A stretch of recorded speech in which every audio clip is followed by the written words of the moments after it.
नमस्कार दोस्तों, स्वागत है आपका हमारे YouTube चैनल V2 नर्सिंग पे।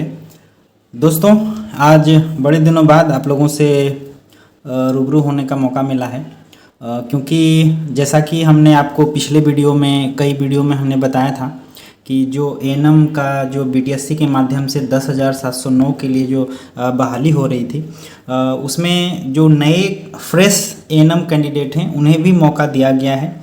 उसके लिए बीटीएससी की तरफ से एक नोटिस जारी किया गया है।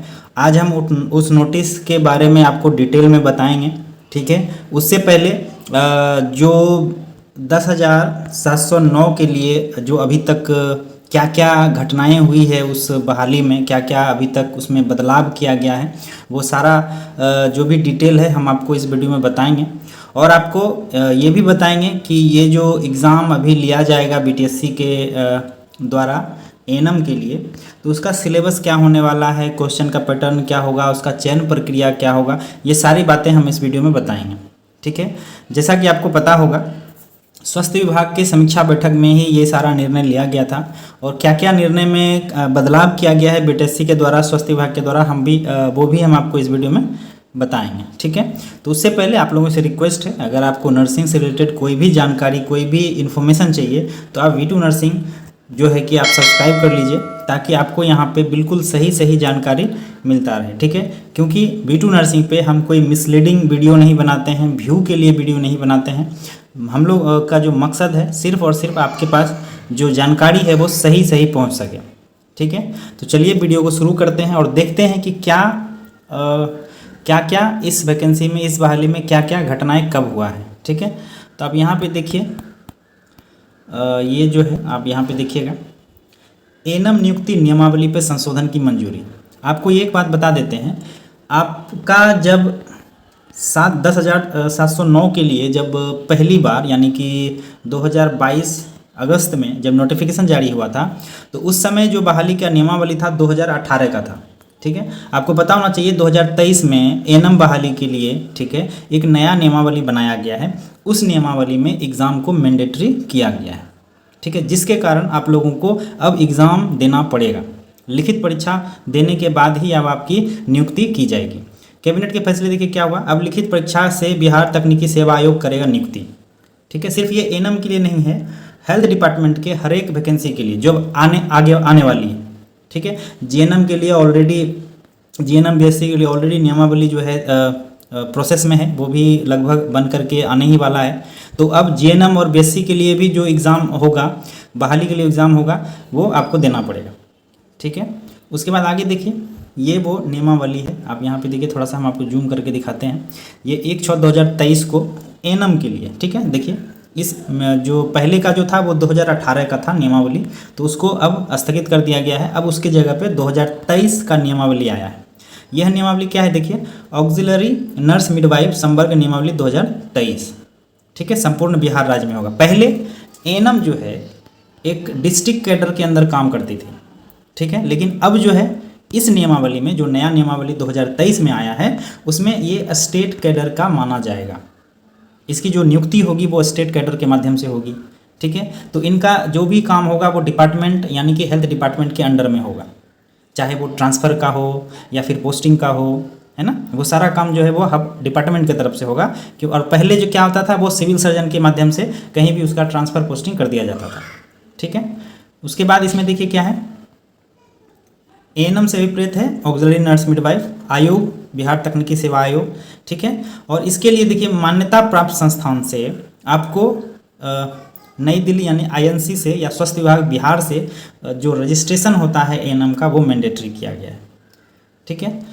अब आप यहाँ पे देखिए, नियमावली बनने के बाद आप इस डेट को ध्यान दीजिएगा, 1/6 को नियमावली बना था 2023 में नया वाला।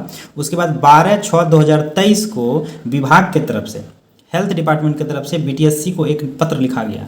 देखिए क्या पत्र में लिखा हुआ था, एएनएम के पद पर नियुक्ति हेतु निकाले गए विज्ञापन के संबंध में, ठीक है।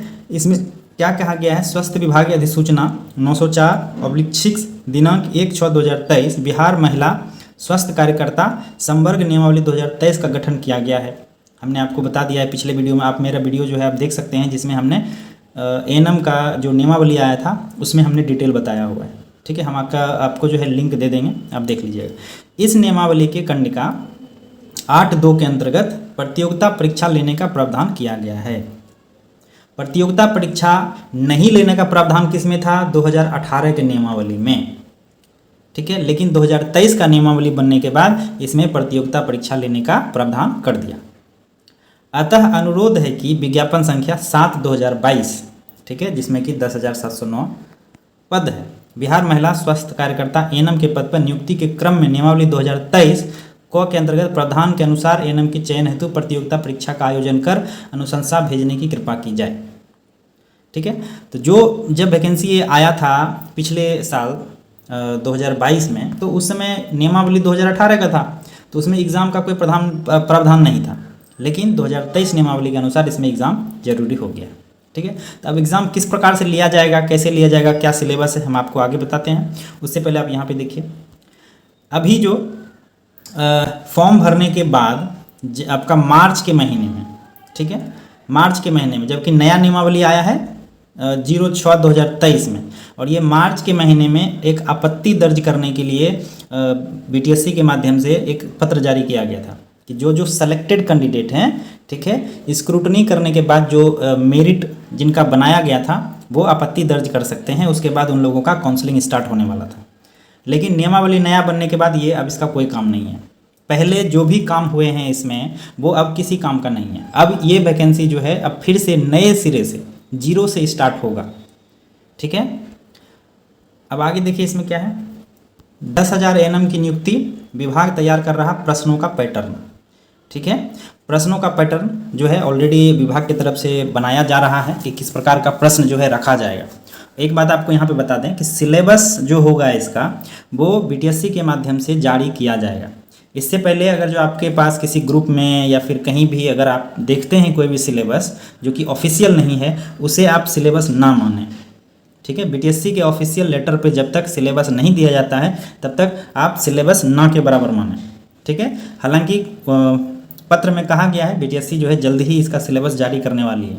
ठीक है, तो आप ऑफिशियल का इंतज़ार कीजिएगा आप लोग, है ना। उसके बाद देखिए हम आपको पहले वाला जो विज्ञापन निकाला गया था, हम आपको उसका थोड़ा सा आपको डिटेल दे देते हैं ताकि जो बिहार के बाहर के अभ्यर्थी हैं उनके लिए जो क्राइटेरिया है वो भी थोड़ा सा देख लें। ठीक है, क्योंकि अब जब नए सिरे से फिर से मौका मिला है आप आवेदन देने का, तो उसमें किन किन बातों का ध्यान रखा जाएगा वो भी आप एक बार देख लीजिए। ठीक है, क्योंकि उसमें कुछ ऐसे डेट्स हैं जिनको कि आपको ध्यान में रखना होगा। ठीक है, चलिए तो वो हम आपको एक बार दिखा देते हैं। उसके बाद फाइनली हम आपको जो नया वाला विज्ञापन आया है अभी कल, हम उसके बारे में आपको थोड़ा सा ब्रीफ कर देंगे। ठीक है, चलिए इसमें देखिए ये वो विज्ञापन है जो पहली बार आया था आपका। ठीक है, ये देखिए यहाँ पे 2/8 से लेकर के 1/9 तक इसका डेट दिया गया था ऑनलाइन आवेदन के लिए पहली बार। ठीक है, उसमें आप यहाँ पे देख सकते हैं पत्रांक संख्या, विज्ञापन संख्या क्या है, 7/22 है। ठीक है, अब यहाँ पे देखिए सीट का डिटेल आप देख सकते हैं, और इसका वेतनमान की बात करें तो 5200 से 20,200 है, 2400 ग्रेड पे है। ठीक है, जो कि लमसम आपका 35 to 36,000 जाएगा। ठीक है, 7th लेवल का आपको वेतन मिलेगा इसमें, लेवल 4 का। आप यहाँ पे देखिए जो जनरल कैटेगरी है इसका 3,539 सीट है, ईडब्ल्यूएस के लिए 868, SC ST के लिए 21 और 62, अत्यंत पिछड़ा वर्ग यानी कि ईबीसी के लिए 2400 और बीसी के लिए 1191, पिछड़ा वर्ग की महिला के लिए 438। टोटल जो सीट है वो 10,709 है। ठीक है, और इसमें टोटल में जो है महिलाओं के लिए 35% का आरक्षण देय होगा। उसके बाद योग्यता की बात करें तो आप यहाँ पे देखिए एएनएम का डिग्री जो है अनिवार्य है रहना, और बीएनआरसी पटना से आपका रजिस्ट्रेशन जो है किया हुआ होना चाहिए। ठीक है, आयु सीमा की बात करें देखिए आयु में क्या है, 1/8/2021 को, ठीक है, 1/8/2021 को न्यूनतम आयु जो होनी चाहिए वो 21 साल होनी चाहिए।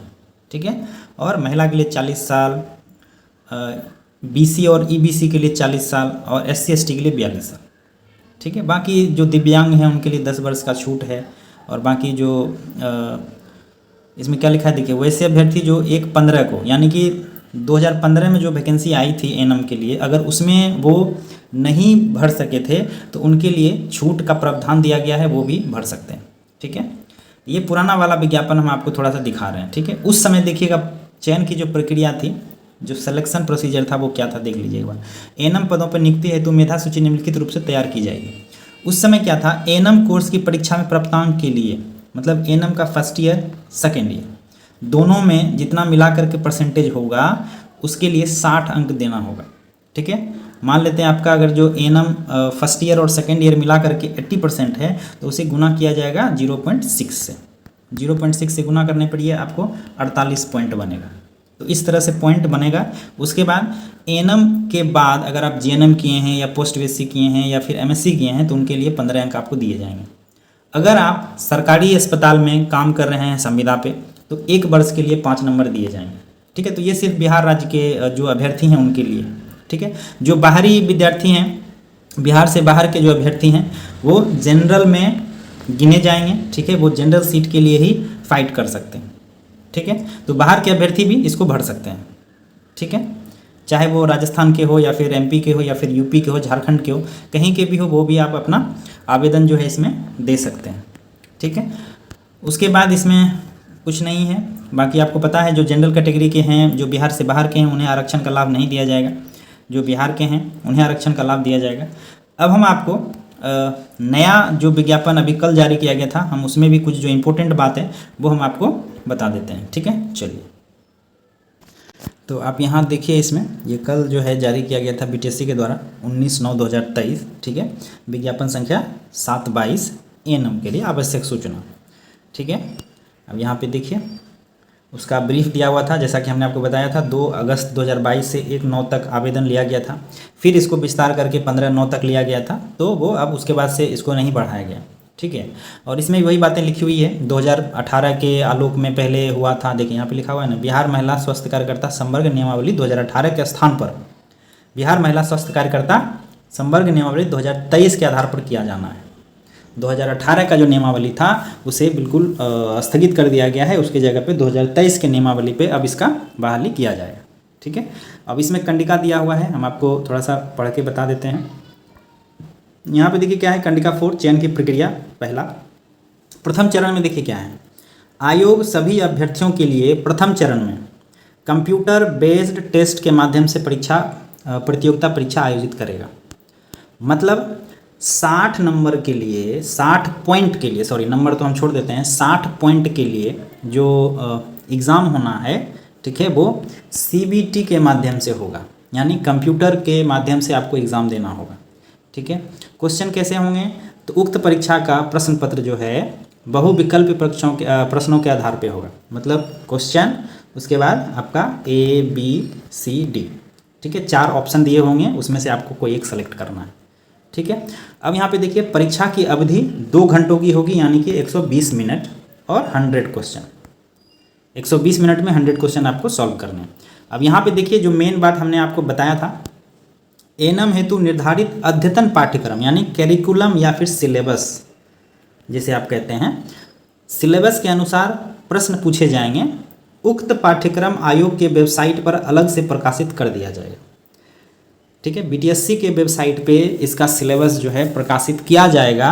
अभी ऑफिशियल सिलेबस नहीं जारी किया गया है, इसीलिए आप लोग अभी सिर्फ नर्सिंग का पढ़ाई करते रहें। ठीक है, अगर सिर्फ नर्सिंग से क्वेश्चन पूछे जाएंगे तो हम मैथ, रीजनिंग और जीके जीएस क्यों पढ़ें, कोई फ़ायदा नहीं है। तो जब तक बीटीएससी का सिलेबस नहीं आता है तब तक आप लोग सिर्फ नर्सिंग का पढ़ें। ठीक है, नर्सिंग का पढ़ते रहें और आज से ही पढ़ाई शुरू कर दें। हम आपको एक बुक भी सजेस्ट करेंगे जो कि आप लोगों के लिए, एएनएम के लिए खास करके बहुत ही अच्छी बुक है। ठीक है, आगे देखिए क्या है, प्रश्न पत्र हिंदी और अंग्रेजी दोनों भाषा में होंगे। ठीक है, इधर इंग्लिश इधर हिंदी। ठीक है, उसके बाद उक्त परीक्षा 1 से अधिक पालियों में सीबीटी के माध्यम से आयोजित किया जाएगा। 1 से अधिक पालियों में परीक्षा आयोजित किए जाने पर परीक्षा परिणाम नॉर्मलाइज किया जाएगा। ठीक है, वो किसी पाली में मान लेते हैं फर्स्ट शिफ्ट में जो है क्वेश्चन हार्ड होगा या फिर सेकंड शिफ्ट में क्वेश्चन हार्ड होगा, तो नॉर्मलाइज करके ही उसका जो है मेरिट बनाया जाएगा। ठीक है, दूसरी बात इसमें इंपॉर्टेंट क्या है, इसमें निगेटिव मार्किंग भी दिया हुआ है। ठीक है, देखिए परीक्षा में गलत उत्तर के लिए नकारात्मक अंकन यानी निगेटिव मार्किंग भी लागू किया जाएगा। प्रत्येक सही उत्तर के लिए 1 अंक दिया जाएगा, जबकि प्रत्येक गलत उत्तर के लिए 0.25 अंक काट लिया जाएगा। मतलब 4 गलती करते हैं तो उसमें आपका 1 अंक जो है काटा जाएगा। 4 गलती पे 1 अंक आपका काट दिया जाएगा। ठीक है, तो इसीलिए आप लोग अच्छे से पढ़ाई करें। पढ़ाई करने के लिए जो बुक सजेस्ट करेंगे हम आपको, उसका फ़ोटो जो है आपको हम दिखा देते हैं, काफ़ी अच्छी बुक है। और उस बुक का हम रिव्यू जो है आज या फिर कल हम उस बुक का रिव्यू कर देंगे। और बुक का रिव्यू के लिए या फिर इम्पोर्टेंट क्लास के लिए आप हमारे चैनल को ज़रूर सब्सक्राइब कर लें। यहाँ पर जो इम्पोर्टेंट क्वेश्चंस होंगे या फिर टेस्ट सीरीज होगा वो हम आपको वीडियो के माध्यम से या फिर हमारे टेलीग्राम चैनल पे हम आपको देते रहेंगे समय समय पे, जिससे आपको एग्ज़ाम में काफ़ी ज़्यादा हेल्प मिलेगा। ठीक है, उसके बाद देखिए यहाँ पे क्या लिखा हुआ है, नॉर्मलाइजेशन के पश्चात प्राप्त अंक के आधार पर मेधा सूची तैयार की जाएगी। नॉर्मलाइजेशन करने के बाद जो भी अंक बनेगा स्टूडेंट्स का, उसके आधार पर मेरिट बनाया जाएगा। ठीक है, अब आगे देखिए क्या है इम्पोर्टेंट बात, देखिए यहाँ पे पढ़िए इसमें क्या लिखा है। देखिए दूसरी बात क्या है कि एएनएम के लिए जो जनरल या ईबीसी या बीसी या एससी एसटी जो भी कैटेगरी के लोग हैं, उन्हें एक न्यूनतम अंक लाना अनिवार्य है। ठीक है, वो अंक क्या है आप यहाँ पे देखिए, लिखित परीक्षा में सामान्य वर्ग के लिए 40%, जो जनरल के कैंडिडेट हैं उन्हें 40% अंक लाना ही पड़ेगा। अगर आप 40% से कम अंक लाते हैं तो आपको जो है बिल्कुल लिस्ट से बाहर कर दिया जाएगा। ठीक है, आपको फिर से मतलब आपको एंटरटेन ही नहीं किया जाएगा। जो 40% से क्रॉस करेंगे उन्हें ही मेरिट में जगह दी जाएगी। उसके बाद जितना जा सकते हैं आप 60, 70, 80, ठीक है, लेकिन जो मिनिमम क्वालिफाइंग मार्क्स है वो 40% है। उसके बाद पिछड़ा वर्ग के लिए कितना है देख लीजिए, 36.5। अत्यंत पिछड़ा वर्ग यानी कि ईबीसी के लिए कितना है 34, एससी एसटी के लिए कितना है 32। ये न्यूनतम परसेंटेज है जो कि आपको लाना पड़ेगा। ठीक है, ज़्यादा से ज़्यादा आप जितना ला सके।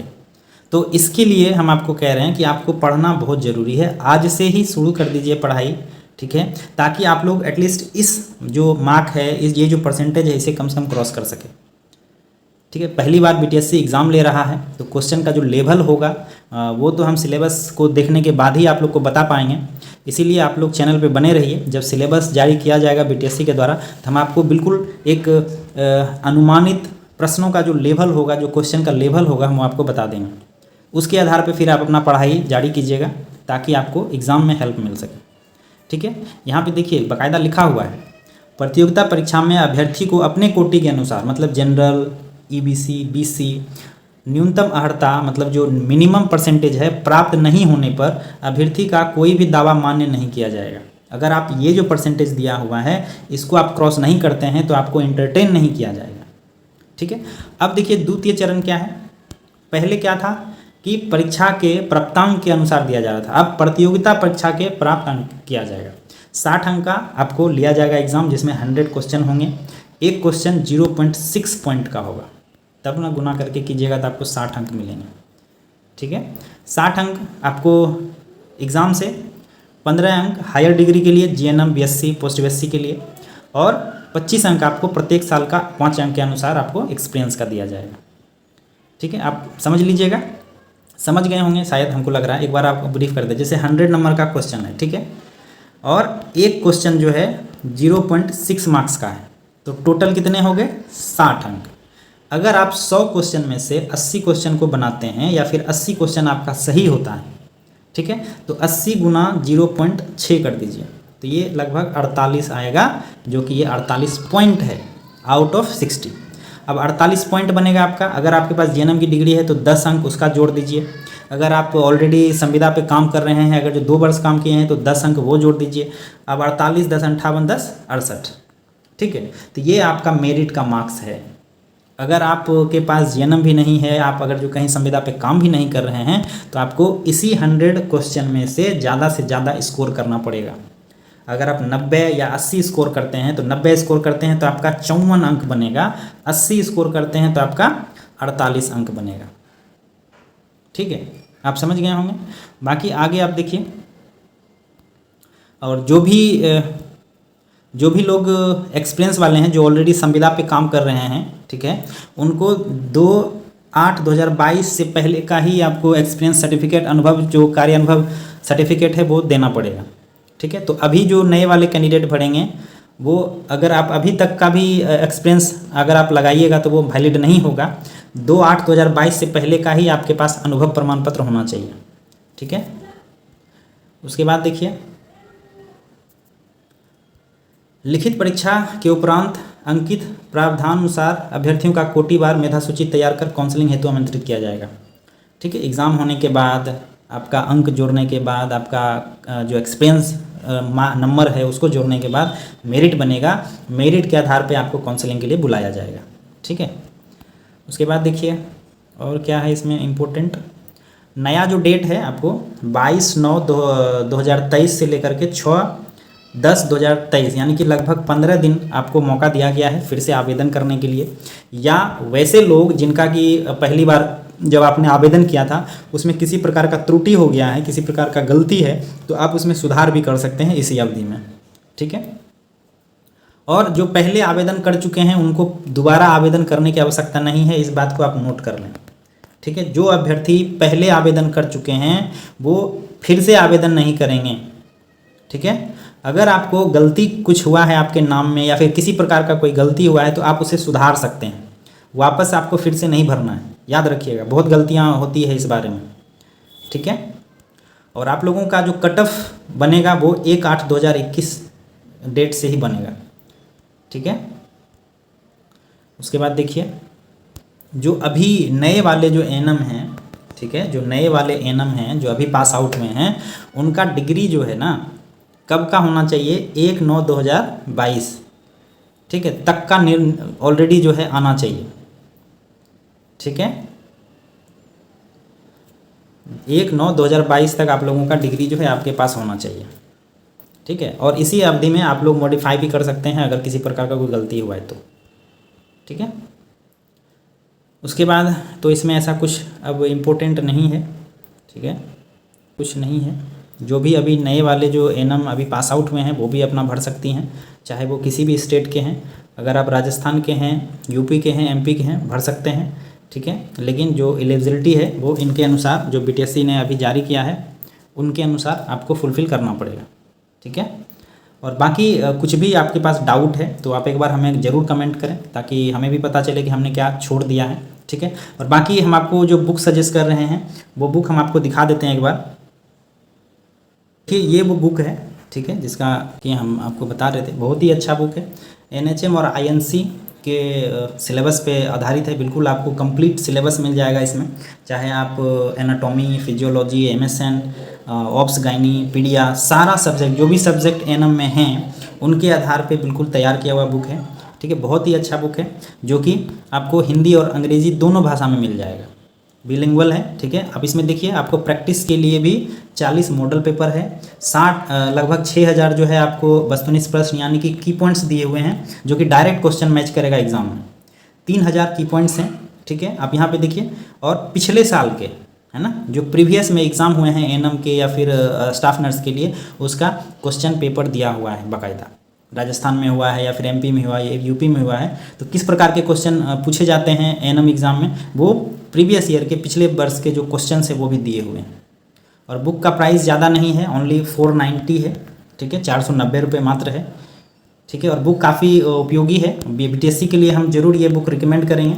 अगर आप V2 नर्सिंग पे भरोसा करते हैं तो ज़रूर बुक को लें और एक बार बुक देखने के बाद हमें अपना रिव्यू ज़रूर दें। ठीक है, काफ़ी अच्छी बुक है। और बाकी हम इस बुक का रिव्यू जो है हम आपको कल या परसों वीडियो के माध्यम से दे देंगे कि इस बुक के अंदर क्या कुछ है। ठीक है, क्या क्या दिया गया है, किस प्रकार के बुक बनाए गए हैं। इसीलिए आप हमारे चैनल को ज़रूर सब्सक्राइब कर लें ताकि हमारे द्वारा जो भी इम्पोर्टेंट टेस्ट सीरीज़ के लिए क्वेश्चन हो या फिर कोई वीडियो हो जो कि इम्पोर्टेंट क्वेश्चंस का हो तो आप तक पहुंच सके। ठीक है, बाकी किसी भी प्रकार का कोई आपको डाउट है तो हमें कमेंट करके ज़रूर बताएं। और अभी सिलेबस नहीं आया है तो आप लोग सिलेबस का इंतज़ार करें, उससे पहले आप लोग नर्सिंग का पढ़ते रहें। ठीक है, नर्सिंग से अलावा कहीं से नहीं आएगा, सिलेबस का हम लोग इंतजार करेंगे। सिलेबस आने के बाद हम एक वीडियो के माध्यम से आपको सारा बात बता देंगे कि क्वेश्चन का जो लेवल है वो किस प्रकार से रहने वाला है। ठीक है दोस्तों, ये बुक के लिए हम स्क्रीन पे नंबर दे देते हैं, आप उस नंबर पे संपर्क कीजिएगा। व्हाट्सएप के माध्यम से या कॉल के माध्यम से आपको बुक जो है आपके घर पे पहुंचा दी जाएगी। ठीक है, 490 रुपये मात्र बुक का दाम है जो कि आपको घर तक पहुंचा करके मिलेगा। इसमें डिलीवरी चार्ज आपको बिल्कुल नहीं देना है, कहीं से भी आप मंगा सकते हैं, ऑल इंडिया से मंगा सकते हैं। ठीक है दोस्तों। और बिहार के लिए खास करके बीटीएससी के लिए हम ये बुक रिकमेंड करेंगे आपको, ताकि आने वाले एग्ज़ाम में आपको बहुत ज़्यादा फ़ायदा मिल सके। ठीक है दोस्तों, थैंक यू, धन्यवाद।